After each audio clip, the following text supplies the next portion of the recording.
እስራኤል ማንንም አልሰማም ብላለች።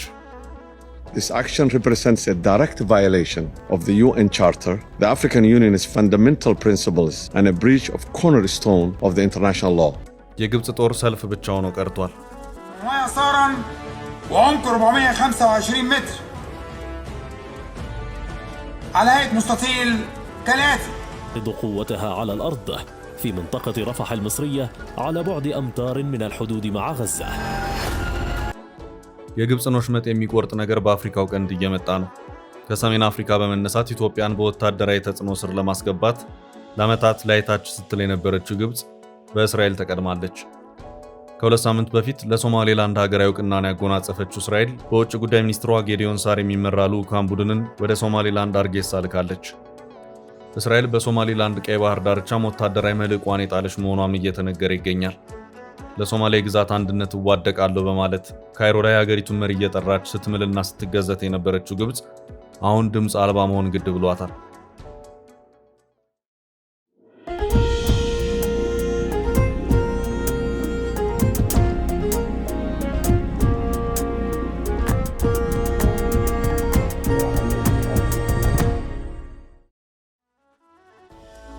ግብጽና እስራኤል ሁልጊዜም እርስ በርሳቸው በቀናነት የማይተያዩ ሀገራት ናቸው። በተለያዩ ጊዜያት ጦርነቶች ውስጥ ገብተዋል። በነበሩት የጦርነት ታሪኮችም ግብጽ በእስራኤል ከባድ ምቶችን አስተናግዳለች። ሌላው ቀርቶ ሰፊውን የሳይናይ በረሃን ሳይቀር በእስራኤል ተነጥቃ እስራኤል የመለሰችላት በብዙ ምልጃና ድርድር ነው። በእርግጥ ይሄ የሁለቱ ሀገራት የጦርነትና አምርሮ በጠላትነት የመፈላለግ አካሄድ የዛሬ 48 ዓመት አካባቢ እንደ አውሮፓውያን አቆጣጠር በ1978 በአሜሪካ አደራዳሪነት እንዲያከትም ተደርጓል። ይህንን ያደረጉት 39ኛው የአሜሪካ ፕሬዝዳንት ጂሚ ካርተር ናቸው። ስምምነቱም የካምፕ ዴቪድ ስምምነት በመባል ይታወቃል። ጂሚ ካርተር መሃል ላይ የወቅቱ የእስራኤል ጠቅላይ ሚኒስትር ሜናሄም ቤጊን እና የግብፁ ፕሬዝዳንት አንዋር ሳዳት በቀኝና በግራ ሆነው የፈረሙት ስምምነት ነው።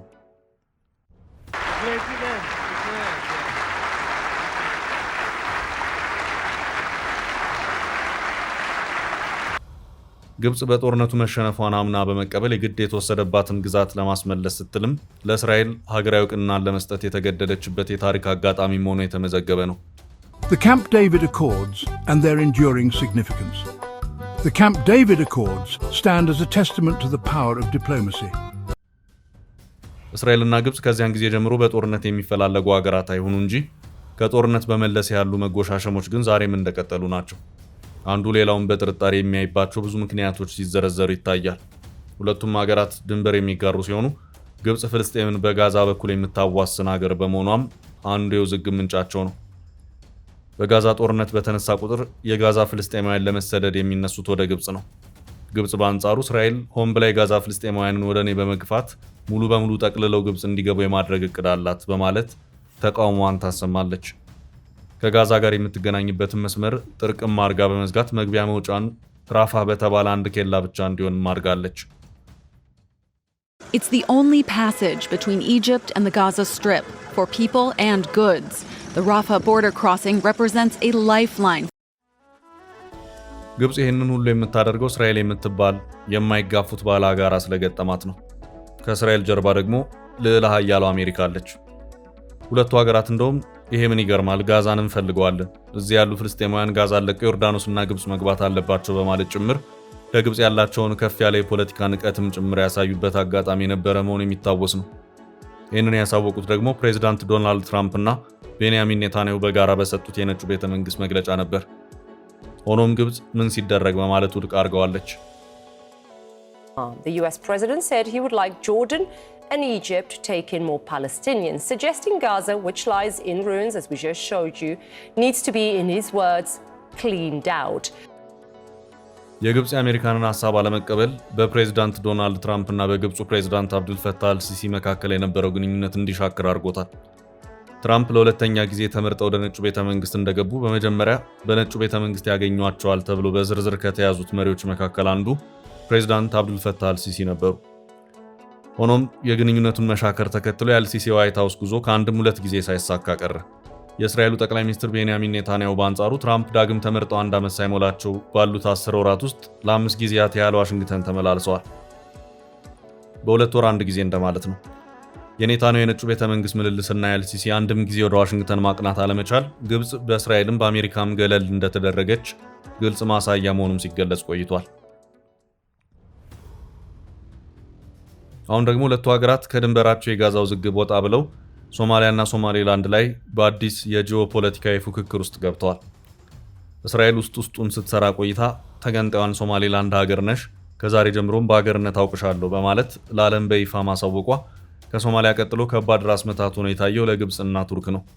ሁለቱም የፖለቲካ ድንጋጤ ውስጥ የገቡት እስራኤል በወታደራዊ እንቅስቃሴ አፍሪካውን በአፍሪካ ቀንድ መሰረቷን ትጥላለች በሚል ነው። ቱርክ ከአውሮፓ ሶማሊያ ምድር ገብታለች። ግብጽም ሶማሊያ ላይ ወታደራዊ መልህቋን ለመጣል አብዝታ ስትጥር ከርማለች። ሆኖም ግብጽ የኢኮኖሚ ጉዳይ ያዛትና እየደጋገመች ሶማሊያ እንደማለቷ መጠን ህልሟን ልታሳካው አልቻለች። በአንጻሩ እስራኤል በዝምታ ውስጡን ሰርታ ሶማሌላንድ ላይ ተከስታለች። ለሶማሌላንድ እውቅናን ከመስጠትም ባሻገር ውጭ ጉዳይ ሚኒስትሯን ጌዲዮን ሳርን ጭምር በመላክ ለቀጣይ የሚሆኑ የግንኙነት መደላድሎችንም ጭምር እየሰራች ትገኛለች። ግብጽ ወታደራዊ ወጪን ከመቀነስ አንጻር ጦሯን ወደ ሶማሊያ ማስገባት ፈልጋ የነበረው በሌሎች የገንዘብ ወጪ ነበር። ጦሬ በሶማሊያ ምድር ሰላም ሊያስከብር ነው በሚል በዓለም አቀፍ ፈንድ የግብጽን ጦር ወደ ሶማሊያ ምድር ለማስገባት የተደረገ ጥረት ነው። ለዓመታት በአሜሪካና አጋሮቿ ፈንድ አድራጊነት በተባበሩት መንግስታት ድርጅት በኩል ሊለቀቅ የነበረው የሶማሊያ ሰላም ማስከበር ተልዕኮ ገንዘብ ሊለቀቅ አልቻለም። እናም በሰላም ማስከበር ስም ወደ ሶማሊያ ምድር የራሷን ዓላማ ለማሳካት የሚያስችላትን ጦር ለማስገባት ተጣጥራ የነበረችው ግብጽ ዛሬም ድረስ አየር ላይ ተንጠልጥላ እንደቀረች ነው።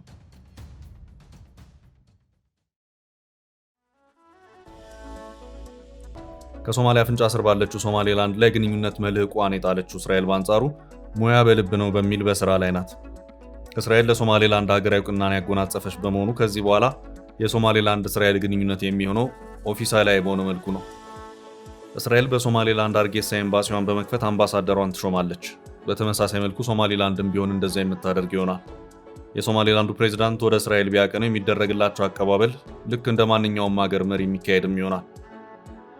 አሁን ለግብጽም፣ ለቱርክም፣ ለኢራንም፣ ለሶማሊያም ከባድ የፖለቲካ ራስ ምታት የሆነው ጉዳይ እስራኤል በሶማሊላንድ ምድርና የባህር ዳርቻ ወታደራዊ መሰረቷን ትጥላለች የሚለው ነው። ይህ ምንም ጥርጥር የሌለው እውነታ ነው። እስራኤል ዝም ብላ ለሶማሊላንድ እውቅናን አልሰጠችም። ከዚህ እውቅና ጀርባ የተሰሩ ብዙ የፖለቲካና ወታደራዊ ሂሳቦች አሉ። አንደኛው ወታደራዊ ግንኙነት መሆኑ ጥርጥር የለውም።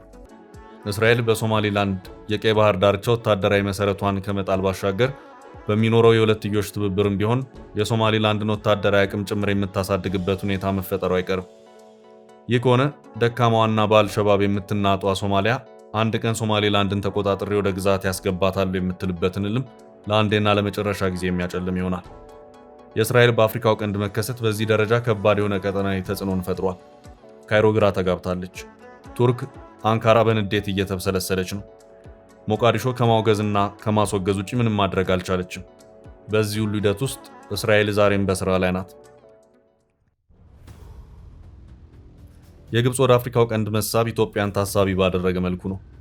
ኢትዮጵያ በወታደራዊ ከበባ ስጋት ውስጥ እንከታታለን የሚለው የዘመናት የግብጽ እቅድ አካል ነው። በዚህም ተባባሪ እንዲሆኑ የተመረጡት ኤርትራ፣ ሱዳን፣ ጅቡቲና ሶማሊያ ናቸው።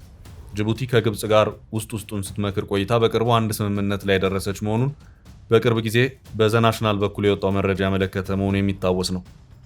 ኤርትራም በአሰብ በኩል ግብጽን ለማስጠጋት ኢሳያስ ካይሮ ላይ የፈረሙ መሆኑን ይሄው የቅርቡ መረጃ አመልክቷል።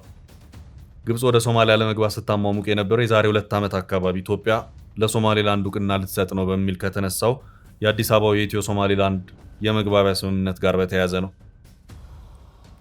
ግብጽ የሶማሊያ ባለስልጣናትን በማግባባት በአንድ መልኩ በአፍሪካ ህብረት በኩል በሰላም አስከባሪ ስም ጦርን ለማስገባት፣ በሌላ አቅጣጫ ደግሞ ከሶማሊያ ጋር በሚኖራት የሁለትዮሽ ስምምነት ተጨማሪ እስከ 5000 የሚደርስ ሌላ ጦርም በዚያው በሶማሊያ ምድር ለማስገባት አቅዳ ነበር። በተለይ ሁለተኛው ከአፍሪካ ህብረት የሰላም ማስከበር ተልዕኮ ውጭ ይገባል የተባለው ጦር በቀጥታ ኢትዮጵያን ታሳቢ ያደረገ መሆኑ ጥርጥር አልነበረው። ሆኖም ግብጽ ይህንን ሁሉ እቅድ ታውጣ እንጂ አቅም የሚባል ነገር ሊገኝ አልቻለም። የሀገሪቱ ኢኮኖሚ የሚንቀሳቀሰው በዓለም አቀፉ የገንዘብ ድርጅት IMF እና የዓለም ባንክ ድጋፍ ነው። በጥቂቱም ቢሆን ከአረብ ሀገራት የሚገኝ እርጥባንም የግብጽን ኢኮኖሚ ይደጉማል። ይህ በሆነበት ሁኔታ ግን ግብጽ እንደ ሀያላን ሀገራት ጦሬን በየሀገሩ ካላሰፈርኩ ስትል ይታያል። በነገራችን ላይ በሌሎች ሀገራት ደሴቶች እና ግዛቶች በዓለማችን ጦር የሚያሰፍሩ ሀገራት በጣም ውስን ናቸው። አሜሪካን ጨምሮ 1-2 በሚል በጣት የሚቆጠሩ ናቸው። ለምን ቢባል ደግሞ የሚጠይቀው ወጪ እጅግ ከፍተኛ በመሆኑ ነው።